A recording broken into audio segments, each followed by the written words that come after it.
Hello, welcome to Writers on Writing, a show about the art, craft, and business of writing. I'm Barbara DeMarco-Barrett. Today we're doing a special show with hybrid and self-published authors. My guests are memoirist Christine Amoroso and novelist Andrew Bridgeman, Nancy Clan Moran, and Anne Moose. Their bios are in the description below. My co-host Marie Stone and I have more than 1,000 episodes in the archive at writersonwriting.com. Visit that page, search out an author, and it's likely we've talked about author.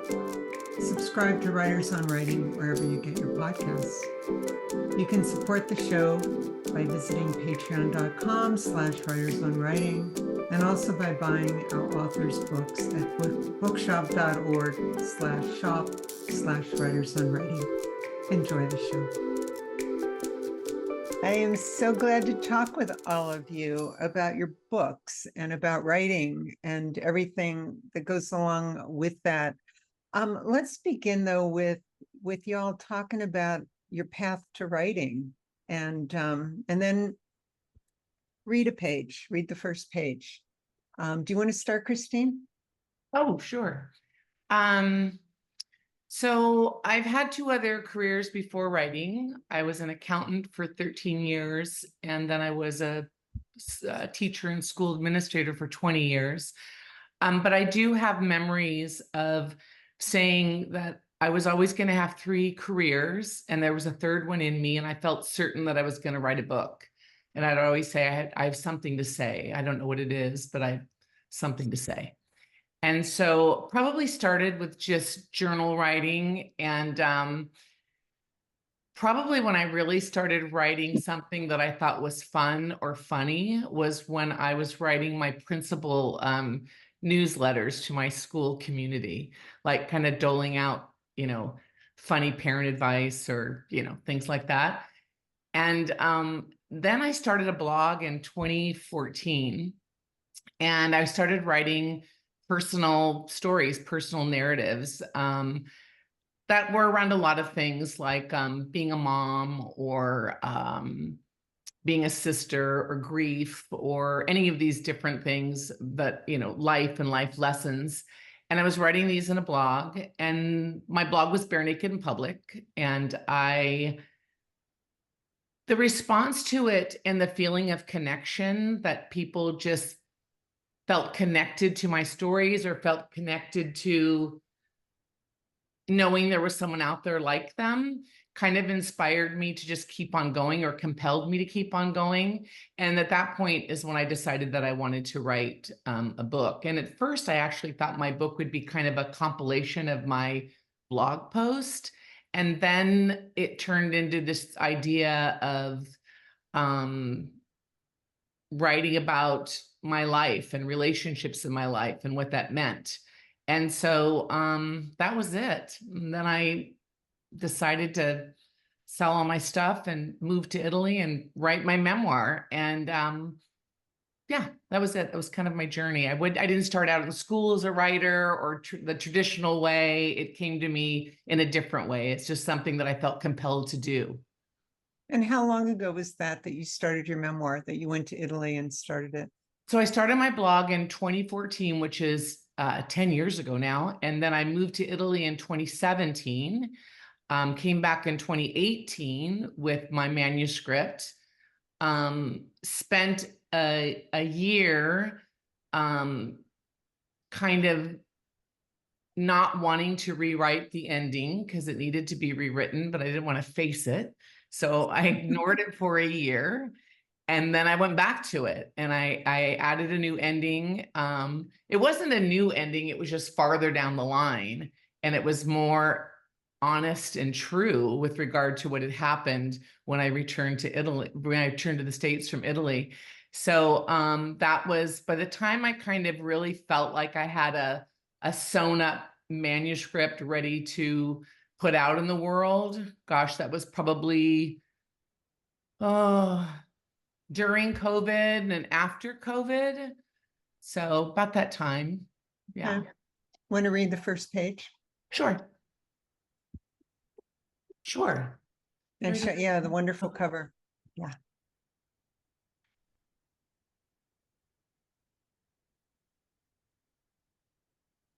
We'd been arguing and fighting for hours, for days, really.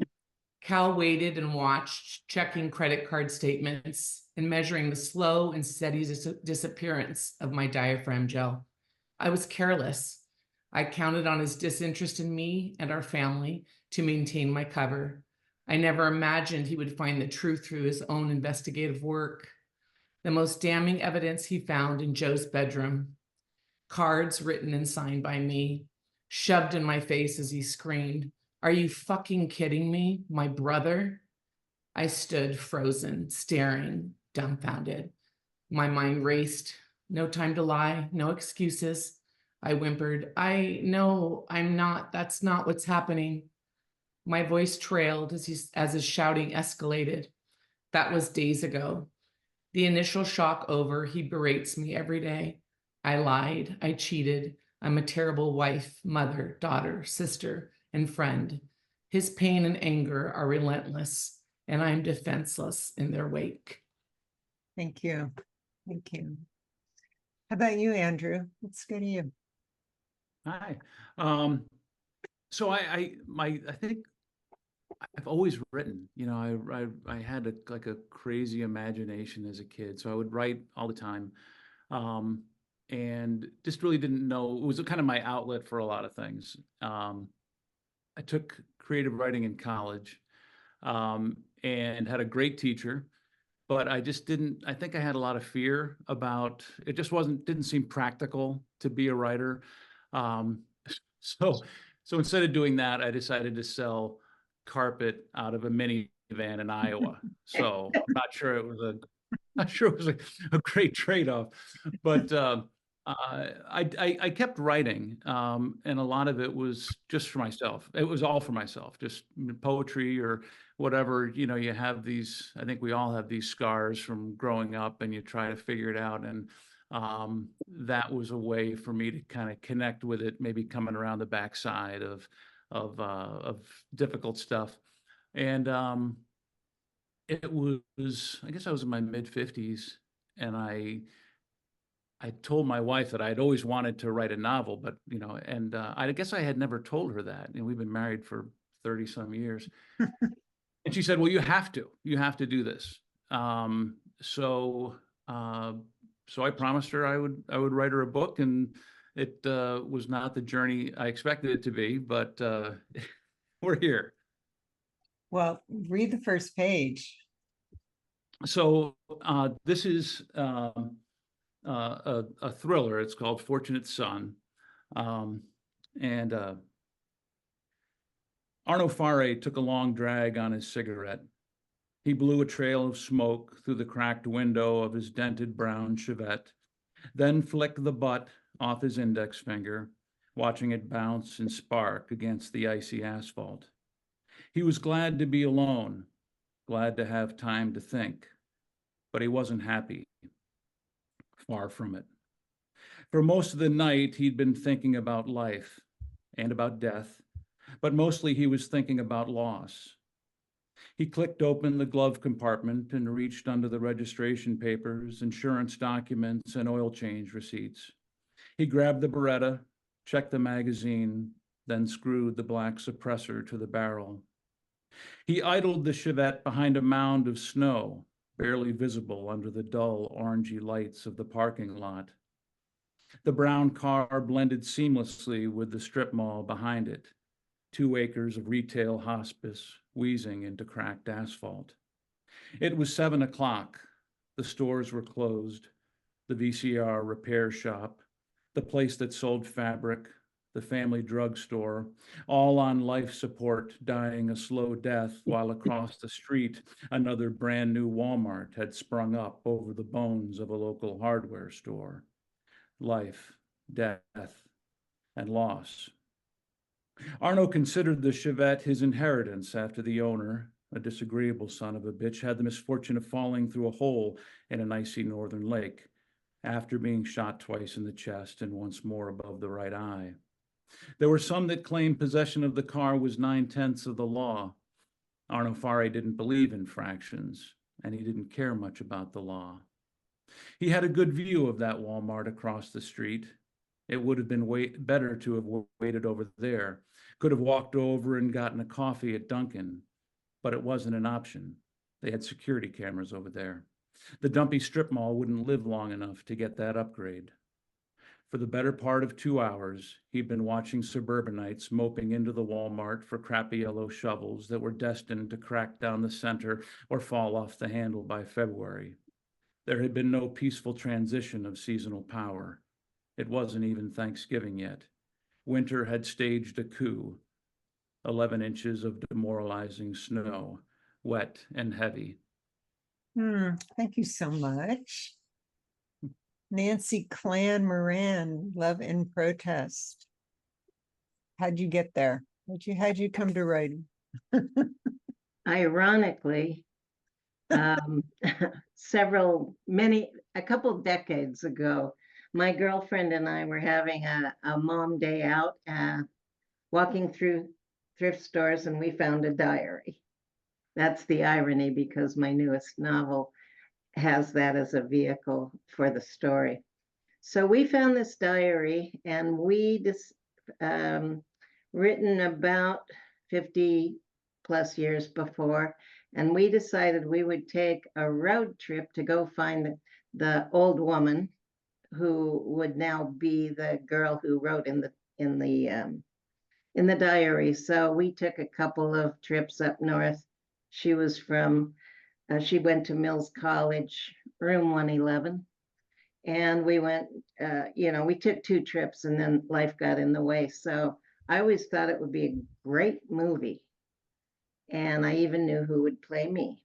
So I told a couple of people, I lived in LA then. And so I knew some movie writers. So I tried to, this is going to be great. You got to write this. 2 girls find a diary and go find the old lady. And every one of them said, nope, it's your story. You got to write it. So I'd never written a word. So I took a creative writing class at UCI. And she had, and you had to write a short story to come, in the duration of the class. So I wrote my first anything ever in that class and fell in love with it. I wrote many short stories and thought that was the only thing I would ever write. Until one day in a workshop, the instructor, I read an excerpt, and the instructor said, "What are you doing for the next 4 years? Because that's a novel." So I said no, and I didn't do anything, but he had planted a seed. And about a year later, I thought I could at least try. And that was The Clock of Life, my first novel. So and then the short story collection came out, and then Love and Protest. Correct. Read the first page. Glasses.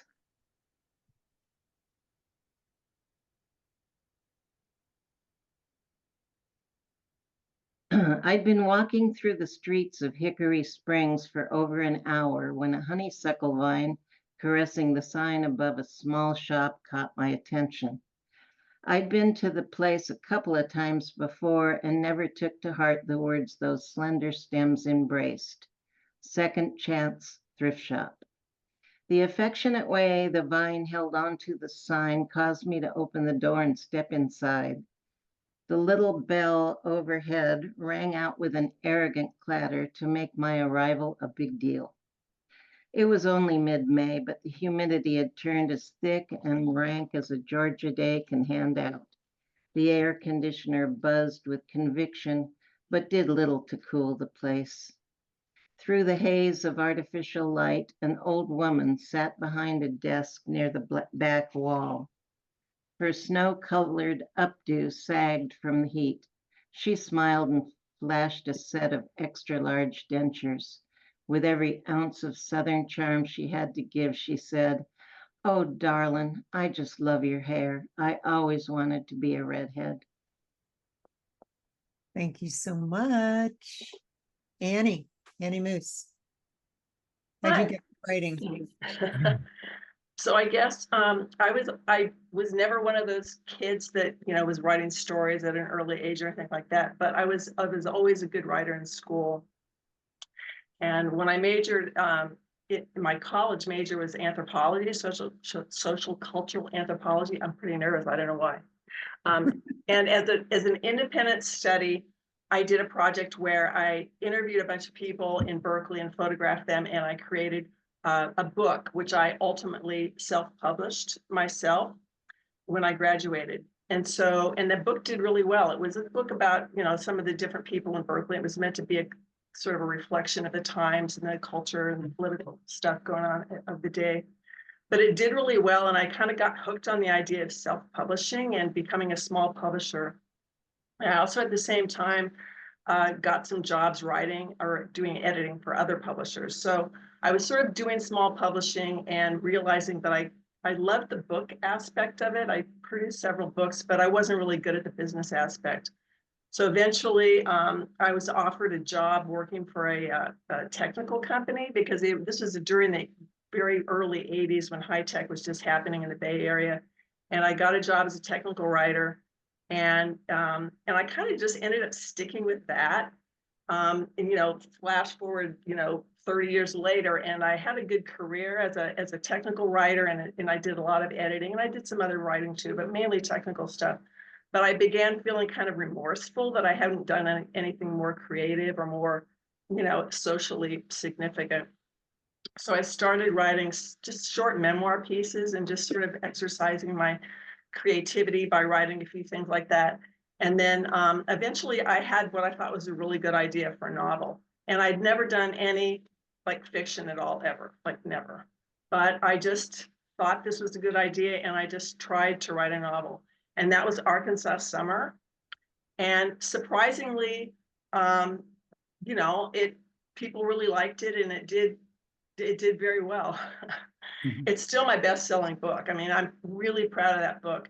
But it just took having an idea that took hold of me and that I was passionate about. And it had to do with some of my family history. So there's a lot of me in that book. But in any case, surprisingly, I self-published it. And because of my background as a small publisher and editor and that kind of thing, I really felt like, I was able to just do it myself. And I kind of liked circling back to the idea of being a publisher.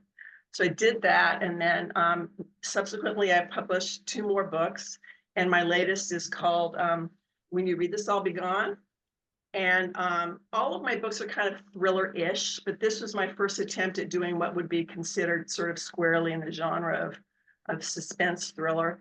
And, it's getting good reviews. It's getting a lot of positive feedback. So I'm really happy. I mean, I feel like I'm a writer, and I don't have that kind of I'm a tech writer, that's all I've ever done feeling anymore. It's really changed my life in a really great way. So I'm very happy. Read the first page. All right. I'm gonna have to switch glasses.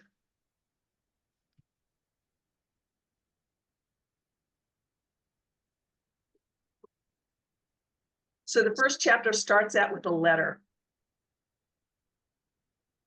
Dear Misha and Sam, I know there's nothing I can ever say or do to make up for the hurt I've caused you, but this book will at least explain what happened and why I did what I did.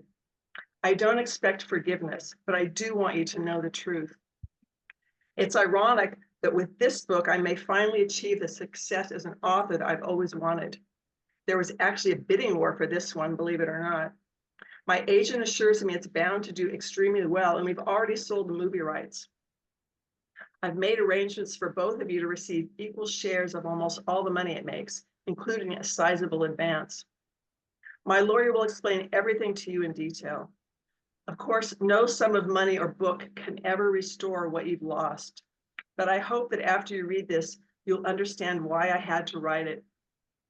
As far as your father is concerned, I've tried to be as kind to him as possible.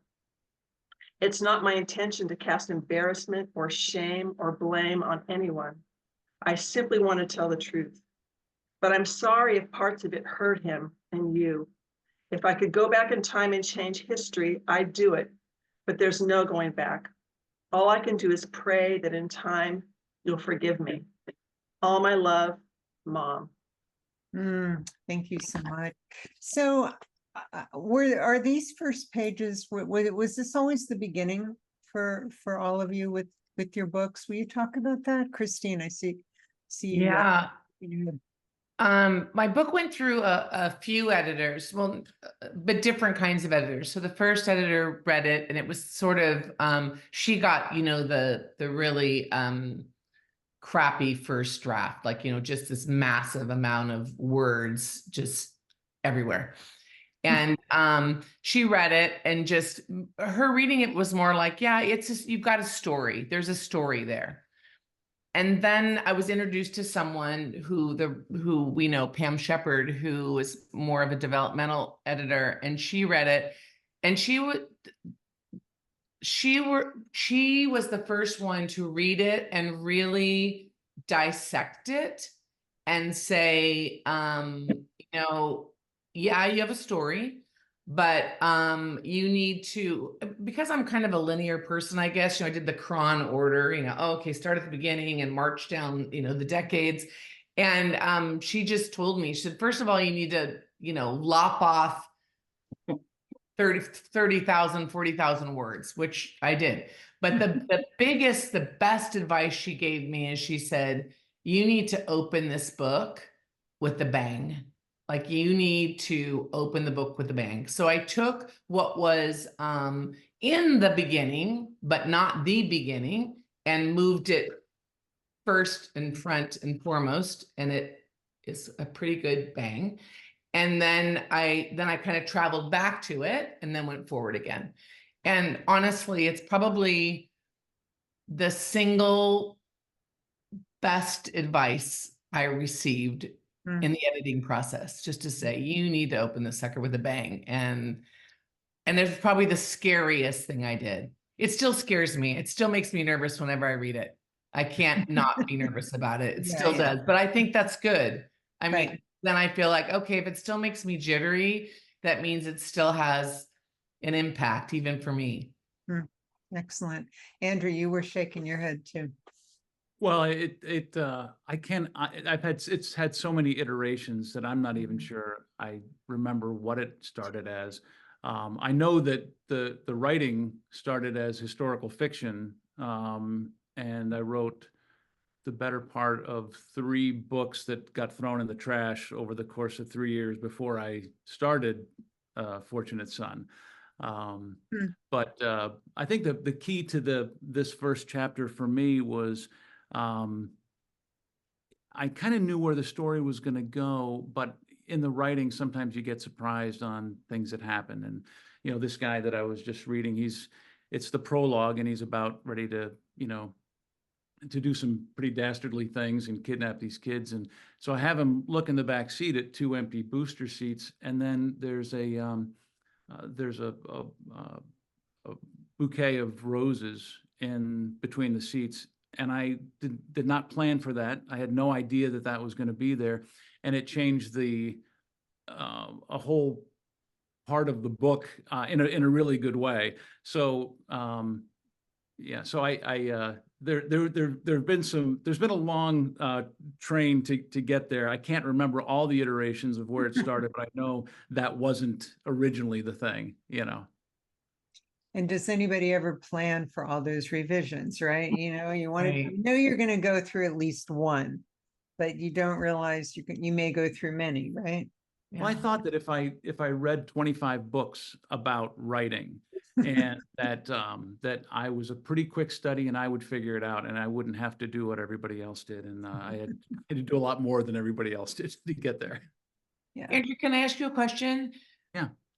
You said that you threw a couple books away. Were they completely different, like not this story at all, 2 other stories that you just said, never mind, that's not my story? Yeah, completely different. I was writing about the Revolutionary War and a character there, yeah, it had nothing to do with it. And I think some of it was I lost confidence in writing historical fiction because I went to a library and I had done all this research. I'd read all these books, and the lady said, "Tell me what your book's about." And I said, it's about a boy who lives in this log cabin in New Hampshire in the 1700s. And she said, why is he in a log cabin? I mean, we've had sawmills since the 1600s. And I realized I can't even get like what my book is about to a librarian without her telling me that it's wrong. So I'm like, maybe this isn't, maybe just diving into my own imagination is a better place to start writing a book. Oh, that makes sense. I didn't need to, level it up by doing historical accuracy. So you say you threw them away. Are they somewhere? Are these books somewhere that you might revitalize them, or do you pull out pieces and go, I can use that here and I can use that there? I thought that might be what I was able to do, but I can't. It's not. My wife was very upset because she fell in love with some of those characters and things. But what was the problem for me was that I was learning how to write, and when I was up against something, I thought, well, working a little harder and writing, to the left would be the place to go. And then like that didn't work, so I'll write to the right, and I just kept writing, and it was going nowhere. And I should have just sat down and maybe thought about the story a little bit before I just kept. Take the pen out of my hand would have been a smarter move. Was Fortunate Son plotted? Did you plot it out or outline it before you got to it? I had the kind of the spine of it, but a lot of how it turned and the twists and some of those things were not planned out. Those surprised me as much as they will the reader, for sure. Yeah. That's fun. But what's that line? No surprise for the writer, no surprise for the reader, something like that. Yeah. I like it. Yeah. What about you, Nancy and Annie? Were your beginnings the beginnings you ended up with? I can start if Nancy doesn't mind. So I think I did start with the letter in this last one. But the way that I came to this story was kind of interesting because I've been thinking about wanting to just, write a thriller. And my idea for the thriller was that I wanted to have somebody do something that they knew was the wrong thing, totally against their better judgment, and then have there be all these repercussions that unfolded and snowballed. Kind of like A Simple Plan, if you've ever seen that movie or read that book, which I really love. But so it's toying with that idea. But then also I had read a book by John Krakauer about rapes that took place in Missoula, Montana.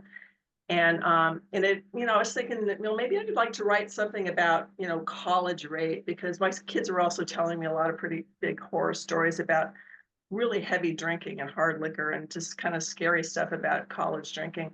So I went to this, I took a trip to Bozeman, Montana. I drove to Bozeman, Montana for a book club meeting that I was invited to. And while I was staying there, I was in this beautiful lodge by a river, and it was just this great place. And I was having dinner in this restaurant with a woman who invited me to the book club meeting.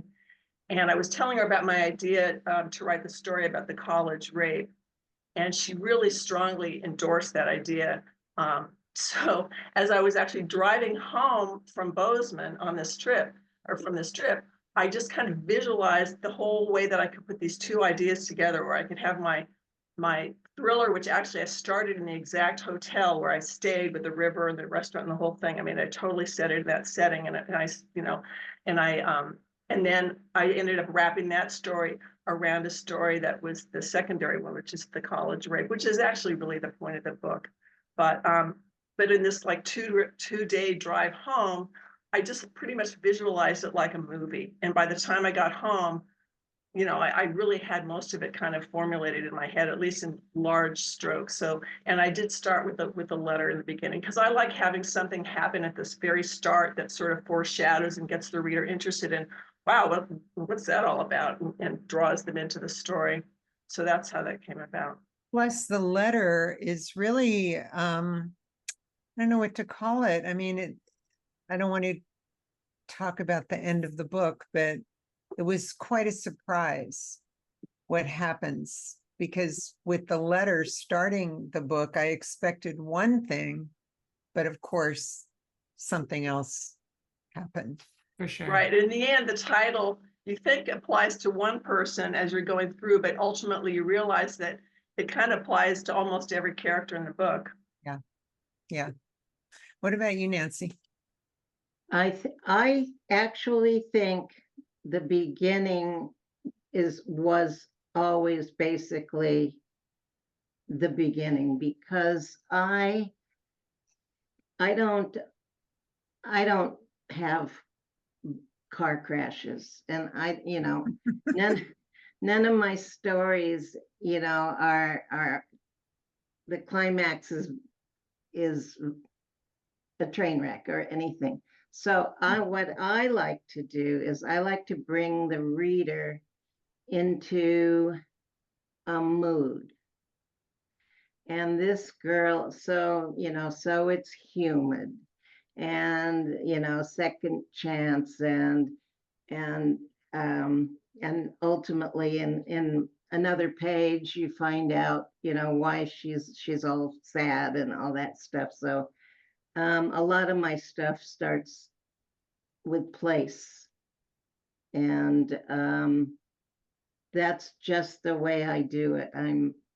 I'm more of a put the reader in the place, and then tell the story, as opposed to the other, the bang. Well, I have to say that your books, all of your books, are better than a lot of what's being published.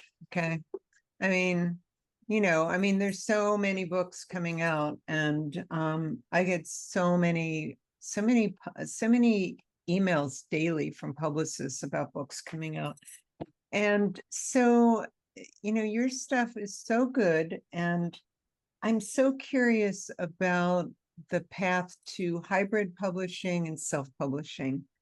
And first of all, what do you think of those terms? Do we need to throw out those terms? Are they bad, or do you think they're good descriptors? I think they're good they are what they are. I think that they say what they are. Personally, I don't take offense or feel badly about what I chose, and I don't think negatively about what anyone else chooses. To me, it just tells how they published it. I'm not a fan of the term self-published because of the past, because of the vanity press and stuff. When they started referring to indie publications or indie authors and stuff, I felt a little more comfortable with that terminology. Annie, Andrew? I think there's always going to be a little bit of a stigma against people who don't have like mainstream publishers, but anybody who's a writer these days or understands the publishing world kind of gets it, that there's just a lot of writers out there who are good writers, and it's virtually impossible for most writers to find an agent or a publisher, at least in a timely fashion. I know for me, I feel like my books are good books, and maybe if I decided to spend 2 years, spending like all my time querying agents, I might have found an agent who might have taken another year to find a mid-level publisher or whatever. But I don't have the patience for that, and I also know that I'm not the author that most publishers are looking for. I don't write a series. I'm not, I have a regular job. I'm not going to devote myself to this writing books. I'm kind of going to be, I like to do things at my own pace. So I've kind of embraced being a self-publisher, but I do, there's always part of you that wishes that, you'd send it off to one agent and they've given it to Simon & Schuster and we're, all, cheering for it to be a bestseller. But, the publishing world is really tricky right now. And because of Amazon in particular, it's made it really easy for independent writers, independent authors to sell books. And, if your book is lousy, it's not going to sell, and you might sell it to a few friends and then it'll just die. But, if you have a credible book, there's a chance it can do reasonably well. And I'm happy being a self-published author. But like I said, I do think there is still a little bit of stigma, but not really among other writers, I don't think, because we all understand the industry is just a really difficult one to break into right now. Yeah, it's definitely changing. And Andrew, you have an agent, as I think I was told by your publicist. Yeah, I've had a weird path. I wanted to be traditionally published. That was my goal, and it was only because it was my first book, and I wanted to know, was it good enough quality? And I think that was the litmus test, was if I can get an agent and get published, then I'll know that I'm a real writer, because, sitting in the woods in New Hampshire, it's hard to know. So I sent Fortunate Son to an editor, asked him if he knew any agents. He said no. He read the book and then said, who do you want to work with? And he had a list of 10 amazing agents in New York City. I picked one. We sent one query letter. She's got Pulitzer Prize winners, and half of her people are New York Times bestsellers. She read it. She goes, yes, this is going to be our big book for 2021. So you go back to how long it takes. So 2021, this was going to be the big book. And in a couple of weeks, they had foreign deals with nice advances, and I'm just waiting around for a U.S. publishing deal that is bound to happen, because I went from not thinking it was a real book and that I was a real writer to suddenly thinking, oh, this is going to be amazing. I'm going to be famous. And then the first year went with roughly 40 wonderful rejection letters from big publishers. And then the second year went with lots of nice letters from publishers that said good things about the book, but that it didn't fit their list. And then in September of this last September, my agent said, Andy, we're out of bullets. We tried every single person or every single publisher that we know, so you're on your own. And so it was a fun ride in the beginning. It was a really difficult 2 years of sitting on my hands, hoping and thinking that something was going to happen that didn't. And then my wife and I sat down and tried to figure out, is this something worth making an investment in? Is the book good enough? And we had gotten enough positive feedback from people that the answer was definitely yes. So then we went about trying to find who the best, or who was a good fit from a hybrid publishing standpoint. And I'm super happy that we did that. I kind of wish that maybe I had looked at that a little harder in the beginning, because I've been an entrepreneur. I've done things, and understanding the business of publishing, understanding what it takes and all these different moving parts. If down the road I go back to doing something traditionally published, I'm going to know a lot more than what I knew before. And I have agency now that I didn't have then. And that's a big deal for an author. And I realize that there's a lot of authors that don't want to have anything to do with it. But if you believe in yourself and you think you've got something that's worth putting out there, I kind of wasted 2 years learning that lesson. Yeah. But you said it's been published elsewhere. I mean, traditionally and Yeah. So Germany is got the audiobook and the print coming out in 2025, and I think Hungary too. So I guess I'm so traditionally published and not U.S. published. There's, I think, but my timing was not awesome, but it is what it is. So That's all crazy. works out for the best. Yeah. Yeah, that's kind of interesting. So Christine and Andrew, you went with hybrid publishing. Uh-huh. And I'm curious, Christine, about your choice to do that. So my path was similar to Andrew's in a lot of ways, that I chose to try traditional publishing first, and I did the same thing. I mean, I would say probably like you, Andrew, I don't like to call it wasted, because I don't like to think that, I mean, it feels wasted, but I like to try to think that, oh, I learned something, and I did learn a lot. I had upwards of 100 really sweetly written reject letters. And but I never had the sort of accolades that you had, where people said, "Oh my God, this is something that you've got something here. You should keep going, have an agent." For me, right from the start, every avenue said, "You're not famous. You're not an influencer. You haven't lived a tragic life in a cult. You haven't done any of these things. No one is interested in your story or your memoir." So, and I don't disagree with that. I mean, I know how it works, what gets published or what films get made or whatever. And I knew that was the case, but like I said earlier, I just knew I had something. And even if it wasn't the things that publishers were looking for, I was compelled to keep going forward. And that's when I reached out to a friend, and she is a hybrid publisher.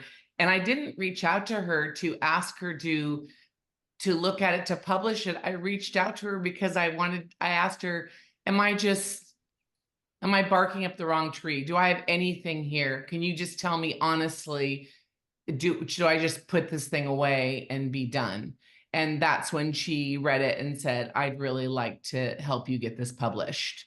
So that's how I ended up there. And like you said, Andrew, it is an investment. I invested in myself and my story, and we'll see, if I get a return on my investment. But I have to say,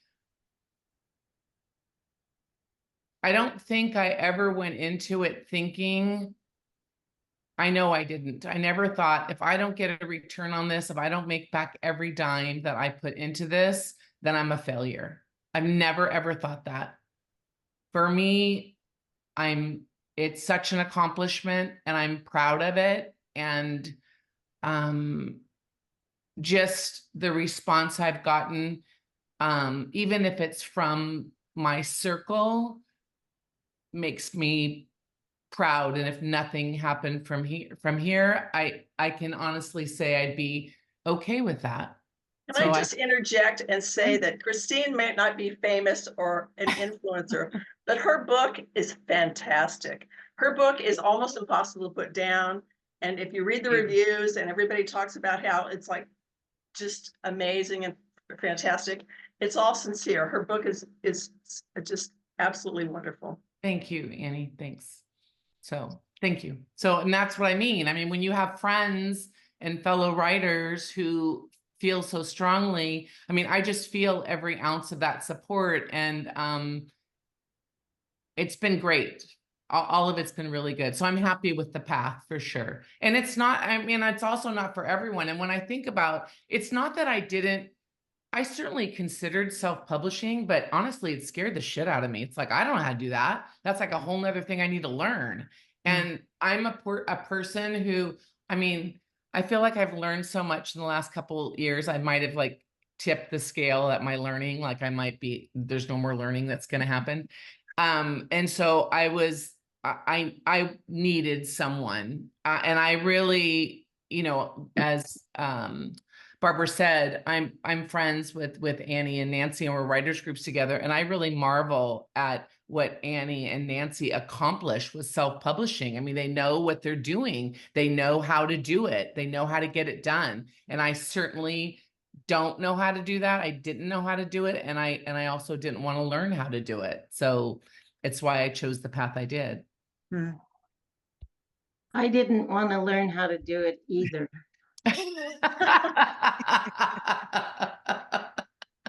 What happened to me with my first book was done, and I think it was 2013, something like that. It coincided with the collapse of the publishing world. The Kindle came out, the iPad came out, the publishers were panicking, small presses were going out of business. There were agents went into interior design, and I couldn't get, nobody would read my book. I would send out a query, and I would get an automatic rejection within less time than it would take to read the query. So I was, it brought me down. I felt like all I needed was someone to read the damn book, and nobody would. So I started, my two options, I thought, were giving up, putting it in a drawer, or self-publishing. So I studied the pros and cons of traditional publishing versus indie publishing. I read everything I could. And what I came away with were a lot of the cons from traditional publishing. The time it takes to, after you get an agent, then they get a publisher, then you're a year and a half to 2 years. Royalties are almost, in my opinion, they really don't value the writer at all. And so then I figured, well, I read a couple of articles about Amazon and how Stephen King, was starting to go there, and other people that actually started making money with their subsequent books. And so I figured, well, if they can figure out how to do it, I can.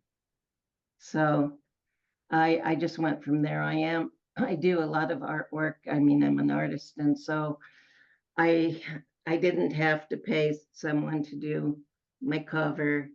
I figured out how to format it and how to upload it, etc. So I just all the time that I would have spent waiting to get published, I worked at it, and I had my first book published within 3 months of when I decided to do it. It's just not that hard to do. People think that self-publishing a book is just some scary thing. I mean, I guess it depends on your skill set too. For me, I've been an editor and a writer my entire career, and I also do all this technical stuff for my job. So and compared to how it used to be to self-publish when you had to print books, it's a cakewalk. But it's actually, a lot of people think it's a really scary process, but getting a book up on Amazon is it's trivial, and it's free, which a lot of people might not realize either. I mean, it's all very doable. You might need to have somebody help you along, like if you need to hire, a proofreader or an editor or whatever. I mean, that would be certainly a lot less money than hiring a hybrid publisher, which is actually very expensive. So I don't know, Amazon makes it really easy to upload a book, and then you get to see on a daily basis how many books you've sold, or if you're in Kindle Unlimited, you get paid for page turns. And as opposed to writers that I know who have publishers and they have no idea if their book is selling, they have no idea anything, and maybe they might get like a 7-cent royalty every now and then, or some small amount of money. Whereas as a self-published author, you have control over everything. You can see exactly what's going on. And it's a lot more, I think, satisfying to have that kind of control and insight into what's going on than having a publisher where it's completely out of your control, and you can't even buy cheap copies of your own book, things like that. I mean, there's a lot of benefits to having all the control yourself. Plus I get between $5 and $6 a book that's sold through Amazon. And some of the people I know who are traditionally published get maybe under $1. And that's important to me. That's very important to me. It makes me feel that it's of value. And most of those publishers make you do your own marketing and all that kind of stuff anyway. So you're not really gaining that much. I mean, you would hope that if you had a big publisher that that they would do all kinds of stuff that would make your book very successful. But the fact is that most publishers don't really sell that many copies of the books they publish. They might have a few blockbusters, but they also have a lot of books on their list that don't really sell, maybe more than ever 500 copies in the whole life of the book. So, you know. Well, you know, a listener actually had a question, and that was because I said I was going to be doing this panel, and she's like, "Oh, you have to ask, you know, this," and that is, what's the best way of spending money on marketing? Facebook ads, Amazon ads? You know, what do you advise indie publishers or indie writers to do to, you know, you have a certain amount of money, you have to do some marketing. How do you spend that money? I'm not an expert on this, but I think Amazon ads are probably the most effective, just low level, like maybe you set a limit, like maybe $3 a day or something like that maximum. And then it's a little bit complicated. You have to like bid on, you know, how much it costs per click. I mean, I don't even pretend to understand it, but just with very low level, small amount of money, Amazon ads, my books get pretty much constant sales, not anything huge, but certainly not nothing. I mean, I do get a return on them. Is a click a sale? No, click just means they got somebody to like open up they put up little, you know, I guess little ads for your book when you're looking for something else. And if somebody clicks on it, then you pay per click. That doesn't mean they bought the book. But you can see every day if you sold any books. Like, you know, I can go, oh, I sold 3 books today, or oh my gosh, I sold, you know, whatever. And it's not huge numbers, but I push people into Kindle Unlimited. I think that's a good idea, because then you get paid every time somebody who's using the Kindle library turns a page, and those page turns add up. I mean, that's where I've made most of my money. So that's a good way to generate not only page turns but reviews. So You guys are probably going to think I'm crazy, but I kind of looked at, okay, what is a mid-list publisher spend on a book that's going to come out, and how do they spend it? And if this is my first book and it's a first book in a series, and I want to establish myself as a writer for down the road, and this is something I want to do, I ended up making a bigger investment maybe than, but I kind of looked at it like the hybrid publishing place. They will kind of coordinate the advertisements on Amazon, and they'll get it out into bookstores, and that was great. I hired, thankfully, Barbara, you know Kim, she's amazing. I somehow got Kristen Hanna's publicist to read the book, and she said, yes, I would love to help get your book out in the world. So that was great. But then the thing for me has been trying to develop a readership, which is really hard when you don't have a book out there. So I did the Facebook ads, and I've been really surprised at the people that will follow. If you just say, you know, are you interested in following a debut author's writer's journey? And I probably ran an ad for a couple months, and there's 9,000 people on Facebook that are following my journey. Wow. To see what happens. So I kind of feel like it can be anything you want it to be as you do self-publishing, or you try to do a hybrid the way it might be done at a publishing company. But the way I've kind of approached it is kind of that three-legged stool. Like, okay, if it's and the thing that goes through my mind is it possible to get a good book noticed if it's not a top 5 publisher? Like, so that's the question in my mind. And thankfully I've got a little bit of an advance that I can put towards this investment. But that's the interesting thing to me is, can I get the benefit of doing this on my own, like a publisher would have done it for me, and I'm more involved in the process. So that's kind of how I've approached it. And I will say, Andrew, that I just wanted to say that Kim from LA, your publicist, is such an advocate for you too. Oh, that's nice. I mean, just, you know, she's just like, you have to read this book. I love this book. I really do love this book. Because, you know, it's a publicist's job to encourage people to read, but she's just feverish about your book. So She's a sweetheart. She's Yeah. unbelievable. And so I and gotta so tell smart, you, so smart. I popped on because I wanted to know, I know everybody else here, Andrew, I don't know you, so I popped on your website and I listened to your it was a podcast interview about your story, about what your story is about. And oh my God, talk about twisted turns.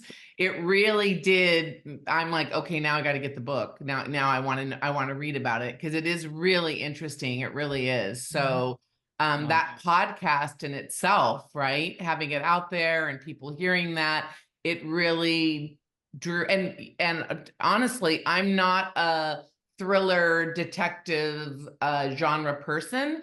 I read them now and then, particularly if someone recommends it. But when I heard you speaking in this interview, I was compelled to get the book. Oh, that's great. That's Thank you. good. Thank The you. thing I did with my first book, in the very beginning, the first money I, doled out was to contests. And it took a while because, they're usually, maybe most of them announce winners in November or something. So it's not instant gratification. But once I started getting some recognition and some, little medallions and awards, I no longer had to say, read my book, it's really good, because other people felt the same. So I just I did the same for this Love and Protest. And it's only been out 3 months, so it's going to take some time. But that actually was the first thing I spent money on, and then French. contests. Yeah, for me, yeah. I'm starting that right now, Nancy. Kind of looking that over. I've gotten some leads on those that would be more focused on what I've written, but yeah, I'm starting to do that as well. And I queried many book bloggers to see if they would be interested in taking a look and reviewing it and putting it on their blog. So that's a slog also, but It's a good idea. So what do we all think about having people who are publicists? It's not anything I've ever done. I'm assuming that it's fairly expensive. Have they paid off as far as your experience is concerned? I will tell you that I don't know yet because my book doesn't release until September 24th. So I will be able to answer that as far as the whether it paid off in a year. But I will say that it's very hard to I'm getting the book, I should say, the book is getting more recognition because of Kim and because she's so good at what she does than I would have ever been able to generate on my own through marketing. So I could have spent the exact same amount of money marketing and have gotten almost nowhere compared to what spending the money to a publicist can get me. I think it's further along. I will say that I was teetering with the idea of hiring a publicist. I had contacted one and was in New England here and was just about ready to pull the trigger. And then I read a lot of stuff online that maybe they weren't as good as, they were good at taking your money and talking a good game, but maybe they weren't great publicists. And that got me really nervous. And so if it wasn't,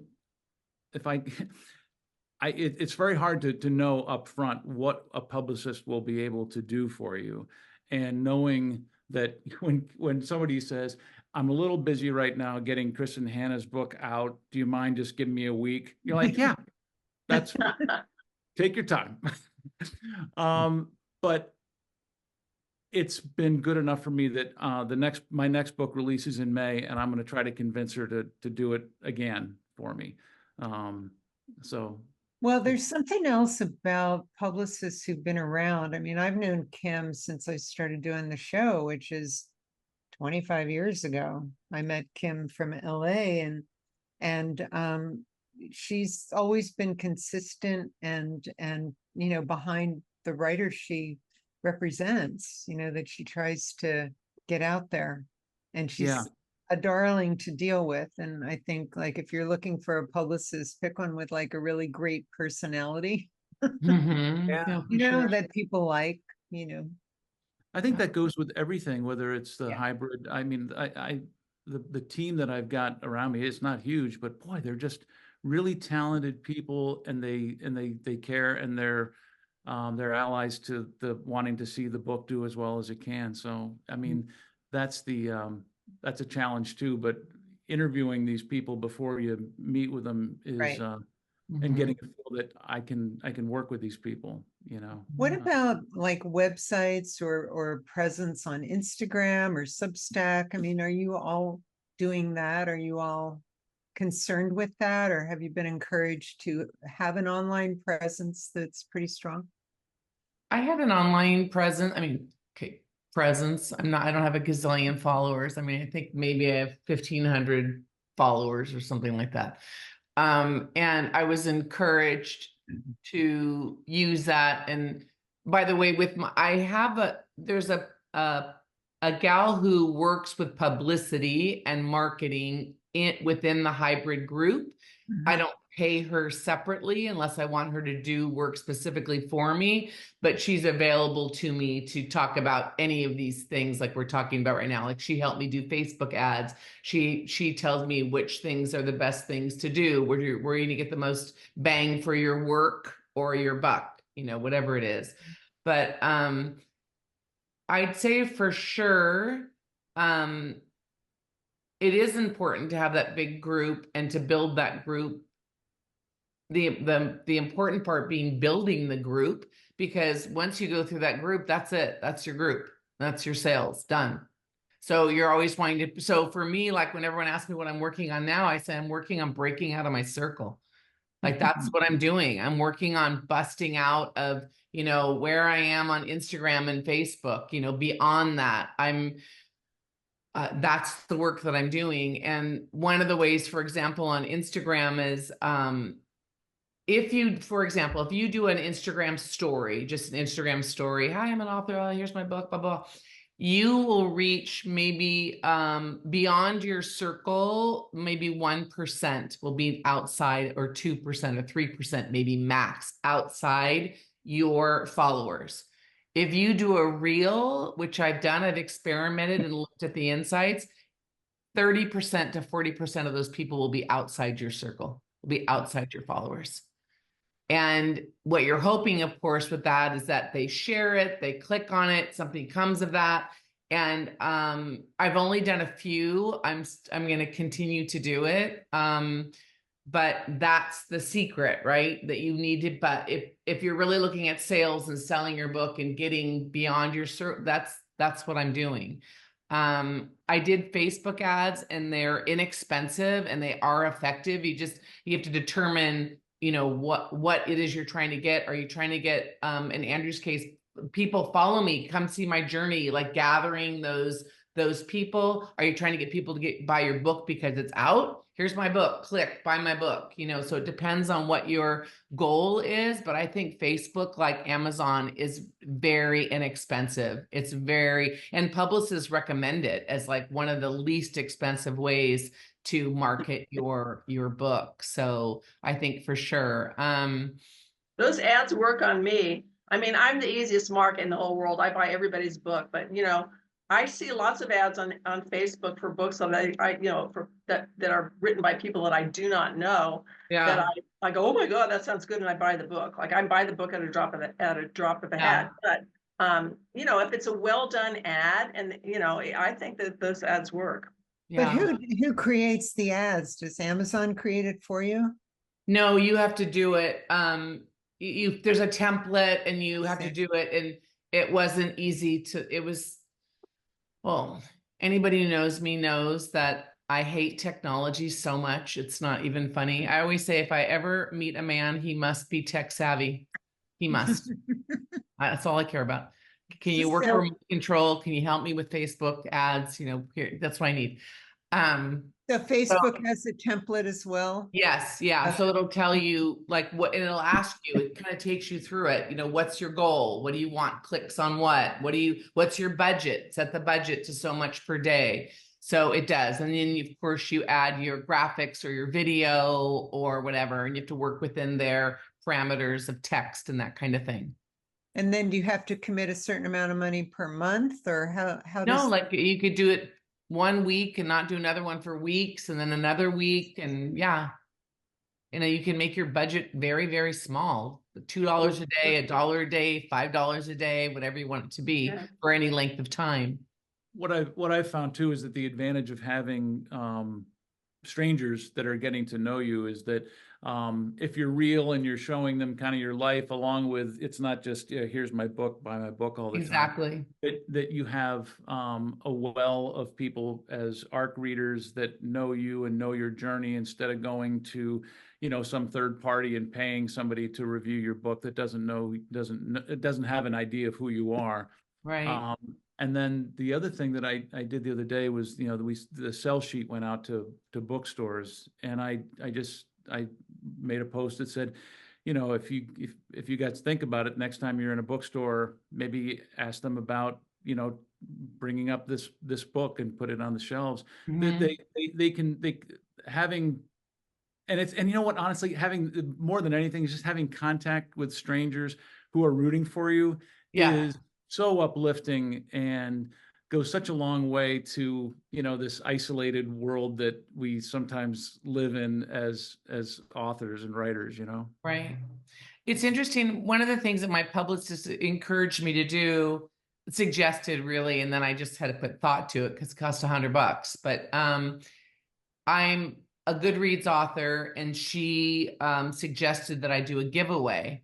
So I am doing a giveaway, 5 books, and over 3 weeks, people can enter the giveaway.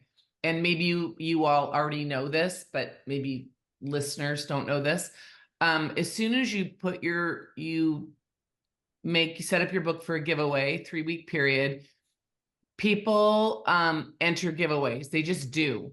So they just dive in. They don't know you, they don't know anything, but they see a giveaway and they're alerted. Oh, look at something in your, for example, so if on your Goodreads you say you like memoir, then you're going to get a notice of my giveaway. Hey, there's a memoir. So in a week, I had 1,300 people enter my giveaway. Wow. And when they enter a giveaway, your book automatically goes on their to be read list. And now I don't know, because I haven't gotten to the end yet, and I don't know how it's going to play out. But the way we want it to play out is, of those minus the 5 people who got the book, what do these other people do? The other 1,300 whatever people, are they going to buy it anyway? Are they going to keep it on their TBR list? And of course, having that on that list, it also kind of, what is it? It increases your kind of visibility, sure. Yeah, exactly. Thanks. Lost for words. I'm a writer. So anyway, I thought that was kind of worth that to me felt worth it. So there are some things where I pass on, I go, no, but that to me sounded worth it. So how it works is, in the beginning, you get a big bang, and then it goes lull like that second week. And then a notice goes out, hey, it's almost over. And then there's another push, and then they draw 5 names. They give me the addresses. I ship out 5 books. So you can do that anytime? Yeah, you have to get your you have to be a Goodreads author and have your Goodreads author page. Yeah. I think So you Goodreads have is to really have- hard to figure out. I swore when my second book came out that I was gonna like learn Goodreads, and I heard that was a great tool. And I just like, and I write technical manuals. I'm not like that. I figured it out. I did it. It was hard. It was, but I figured it out. Yeah, they're not, they're not Goodreads really hard to user-friendly. use. So you'll have to get some tips from you, Christine. I'll help you. Nancy, I you're will. right. I'll sit with you and help you. One thing I got my first 1-star yesterday. Okay. I got one too. From somebody that I know that didn't read the book. So they you know, because right now it's just advanced review people that have read it. And there's this guy just one star.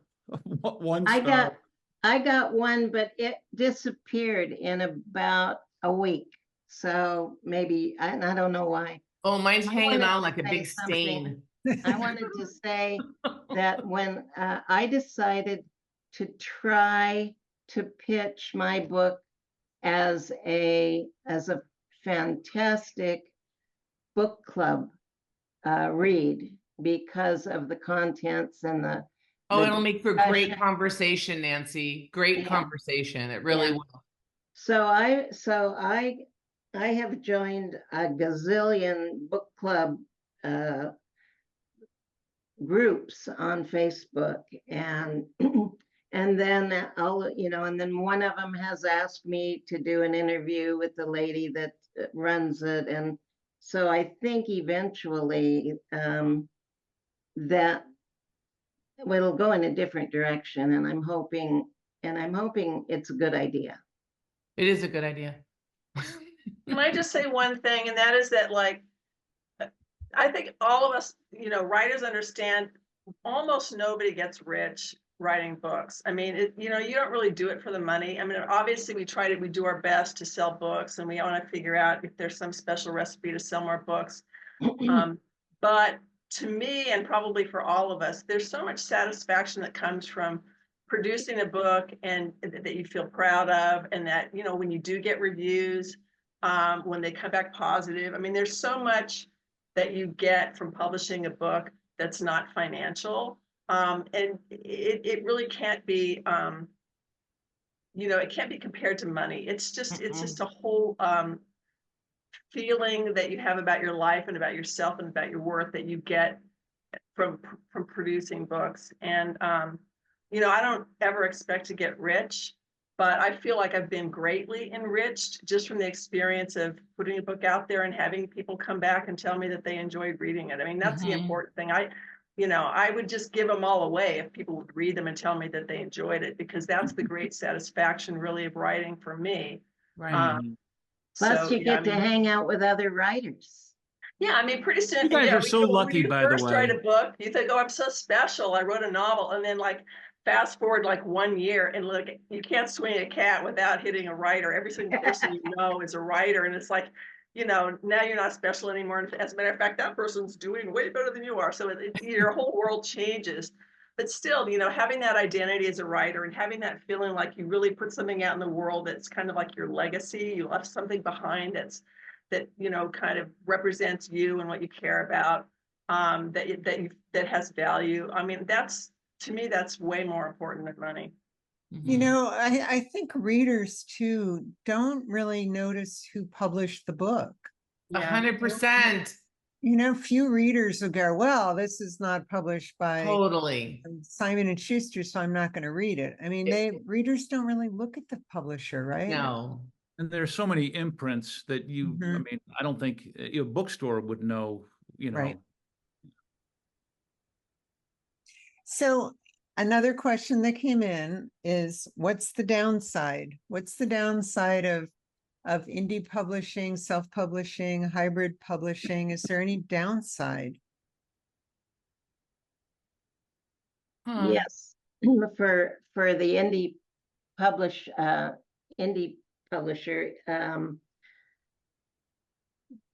New York Times won't review you. There's just so many doors closed to you as far as getting the word out. I would say that's one of the biggest. I'm pulling a blank, like Publishers Weekly. There's just all sorts of avenues. They sometimes publish indie books. They have their indie, Yeah, section, but they also sometimes take those books and put them in their regular magazine. My husband Peter, who's independently published his novels, he got a Publishers Weekly review. Well, I have mine in, but their independent side charges $399 for a review. Kirkus charges $425, unless they're having a sale. And I mean, you can get you can get bankrupt Right? going to the big guys. So Yeah. in my opinion, you know, if we had a little bit better chance of having prestigious places take a look at us, then that's the only downfall I'm seeing. Any other downsides? I Anybody? would say that when I think about, Nancy mentioned this earlier, you know, the idea of like a stigma about self-publishing that I think also exists with hybrid publishing. Like someone might say, oh, we self-publish because no one else would. Or someone might say to me, well, you got published because you paid for it. You know what I mean? Like there's always going to be someone that's going to give you the reason you got published. And if I'm being really honest, that's usually said by other writers. No reader has ever, I've never heard a reader of my book ask me that question. So it's in the culture. So if you're going to change it, you got to change the culture. Because as you said, Barbara, I don't think it's people wandering Barnes and Noble that are picking up the book and going, oh, look at her. She, you know, she paid for that. They're just looking and they're going to decide if they're going to read it or not. So I think as writers, we can all do each other a favor if we promote each other regardless of how we got there. The other disadvantage is that there's, in all likelihood, it's not going to be in the Barnes and Noble. It's very hard to get into those chain bookstores and things like that if you're not with a pretty big publisher. And then if they do get in, it's not unlikely that you'll get returns if nobody's ever heard of you. And when you're not on NPR and you're not on the New York Times, like Nancy said, you know, more than likely nobody's heard of you. So, you know, there's definitely disadvantages to not having like the name that goes along with being you know, a big published author. But, you know, plenty of authors who don't have those big 5 publishers, you know, they're not that well known either. They have just as hard a time of getting, you know, their books reviewed as some of us, because I think the reviewers do like to, you know, pick the New York Times best-selling authors. So. Yeah, I think there's risk, right? There's risk to going traditional and not, you know, not getting an agent and not getting a publisher, and we won't call it wasting a couple years, but whatever that, you know, it's there is a risk to doing that, and then to finding yourself, and an emotional risk too, to be rejected that many times. It's phenomenal how many times the average person trying to get traditionally published, even if they ended up being successful at the end, how many times they get rejected. There's a financial risk, but that risk is completely in your corner. You risk what, you know, you can afford to do, and you make that gamble based on, you know, what kind of book you have and what kind of book you want to get out there. And so I don't think I think there's maybe some disadvantages, but overall, I like the fact that I have some agency about this process that I didn't have before. Yeah. Is there anything we didn't talk about that we should have talked about? I'll remember about an hour from now. 3 o'clock in the morning. It's always like that, right?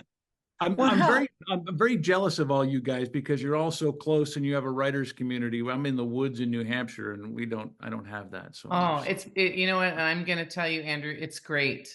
It really is. So once you get on your book tour and you're in Southern California, you'll have to come join one of our meetings. Yeah, I would love that. You're invited anytime. You tell us you're here and we'll make a meeting for you. That's nice. Thank you. Yeah, that's a great idea. Well, speaking of somebody that used to live in New Hampshire, I'm jealous that you're living in New Hampshire. Oh, did you really? Yeah. I lived in Amherst, New Hampshire. Okay. Yeah. I'm up in Ossipee between Rochester and Conway, and the booming metropolis of 2,500 people or whatever we have over here. Oh, wow. It's a great state. It is. Just one more thing to say, and it really doesn't have anything to do with indie publishing or hybrid publishing, but one of the most important things for making my books better are critique. I have 2 critique groups. One focuses on, you know, the story, and one focuses on the finessing, and they're the world to me as far as For sure. opening up my eyes to see how it can be improved.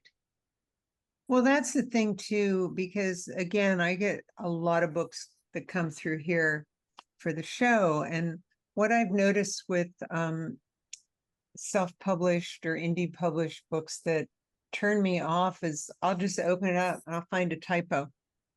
I'm like, okay, that's it.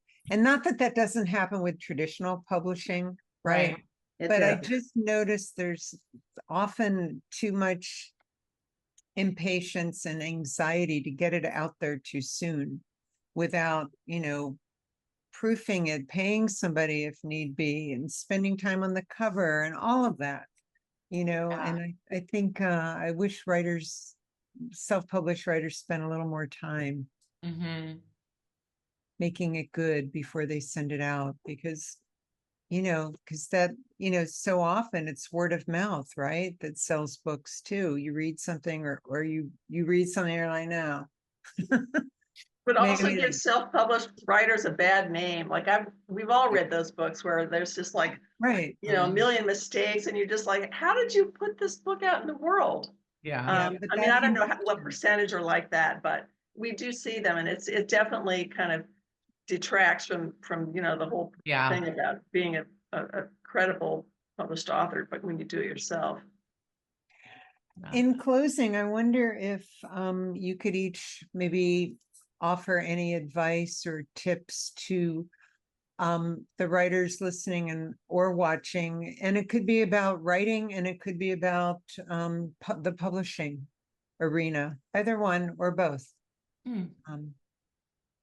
Anybody? I guess I would just say, as a person who my educational background or my work wasn't in writing, but I definitely felt compelled, and there's a few things like that in my life, and this is one of them, where I just felt really compelled to write and to say something. And so many people said to me, but why would I want to read your story? Why would I want to read it? And I didn't have an answer. And I would say things like, well, you don't have to, I didn't have an answer for it, but I thought, that for me wasn't a reason to stop doing the thing that I really wanted to do. Just wasn't. I just think that if it's something that you're compelled to do and you want to do it, you're not going to be happy until you do it. You're not. You're going to think about it forever. And I just think if it's your dream to do it, if you want to get it done, you'll find a way, and you should do it. Good one. I just think whatever you're doing, make it better, and then make it better. And like the people who stop and put it in the drawer. Sometimes I think, well, pull it out and make it better. It's almost an art form for me, because, and I can go back and forth from my art projects to the writing, but nobody's gonna see it until it's done. Till it's done. Yeah, we all want to get it out there sooner than it should be, but I would just say, like my husband, he used to always encourage me before I ever had my idea for a novel to try writing a novel. And my response to him was always, what does the world need with one more novel? I mean, if you look around, I mean, there's just like going to a bookstore, it's overwhelming. I mean, there's just a million novels. Like what the hell are you going to say that's so important that, in this sea of novels, the world needs your novel? But that was the wrong way to look at it, because when I finally did have an idea for a novel, it wasn't about that the world really needed that novel. It was how I was enriched by the process of doing it. Like, it really is a wonderful experience having the fortuity, or having having the whatever, following through and finishing a novel having the determination that it takes. And there's just a great amount of satisfaction. It's really about how it enriches your life. It's more than the world really needed that novel. Now, hopefully you wrote a good novel, but you know, it's just a wonderful experience, and it's greatly satisfying to have something that you've put that much love and time into be out in the world, especially if people like what you've done. That's a great amount of satisfaction. So anybody has an idea, I encourage you to try it if you have any writing skills at all, because I mean, I wasn't trained in writing fiction, and I tried writing fiction, and I didn't find it to be that hard to do once you really focus on it and you know, become kind of obsessed with the story, which is kind of what you have to be. You have to really get obsessed with an idea. But if you follow it to fruition, it's, you know, it's a great feeling. Those are some great pearls of wisdom from everybody there. I'm not sure what I would add, except maybe finding balance in what you're doing, finding balance in the creative and the analytical part. You know, there's two parts of writing a book. It's deciding what's going to happen and then writing it in a way that is captivating, but also kind of a balance in, I see sometimes I've been to writers' conferences or I see people online, and there's a belief problem. Sometimes people don't believe in themselves enough, and they're willing to tell themselves that that there is some magic that writers have that I don't have. Mm-hmm. There's not. If you have a story, you should tell it. But and the other side of that is sometimes I see people that are maybe a little bit overboard on the ego and lack a little humility about what it is that they're doing. So I would think that balance in all things is good, but I would tend to believe that there's a lot of people out there that have a story inside them that are a little scared of bringing it out and showing somebody, and it's not going to be right the first time, and it's not going to be right the second time. And I'm not sure if it was Anne Lamott or somebody who had said all books are shit until they're not. And that was something that really helped me understand that these books that I thought were perfect, that I read since I was a kid, were never always perfect. Mhm. That it's ugly, but nobody has to see the ugly parts. So. Wow, we could talk forever, I think, but I've kept you longer than usual. This is the longest show we've ever done on Writers on Writing. So I appreciate your time, Christine Amoroso, Annie Moose, Andrew Bridgeman, Nancy Clan Moran. Thank you so much for taking the time. Thank you. It's great to Can we talk just to say all of you. Thank you so much.